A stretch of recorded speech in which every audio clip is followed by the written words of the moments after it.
Anyone who's never watched somebody die is suffering from a pretty bad case of virginity.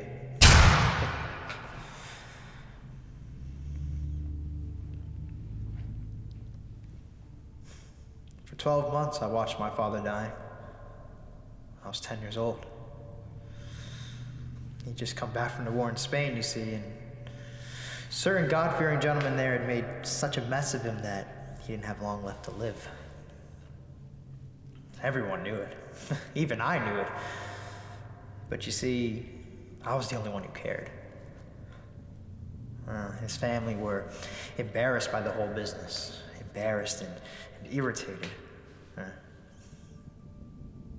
As for my mother, all she could think about was the fact that she had allied herself with a man who seemed to be on the wrong side in all things. Now, my mother was all for being associated with minorities, provided they were the smart, fashionable ones.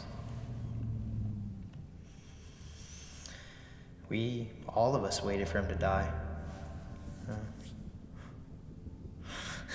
The family sent a check every month in hope that he'd get on with it quietly, without too much vulgar fuss.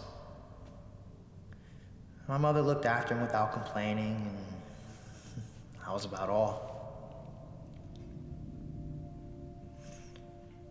Perhaps she pitied him. I suppose she was capable of that. But I was the only one who cared. Every time I sat at the edge of his bed to listen to him talking or reading to me, I had to fight back my tears. At the end of 12 months, I was a veteran. All of that feverish failure of a man had to listen to him was a small, frightened boy. I spent hour upon hour in that tiny bedroom. He would talk to me for hours, pouring out all that was left of his life to one lonely, bewildered boy who could barely understand half of what he said. All he could feel was the despair and the bitterness, the sweet, sickly smell of a dying man.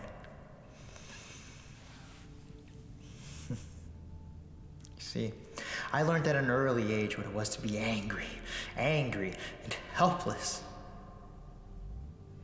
I can never forget it. I knew more about love, betrayal, and death when I was 10 years old than you'll probably ever know all your life.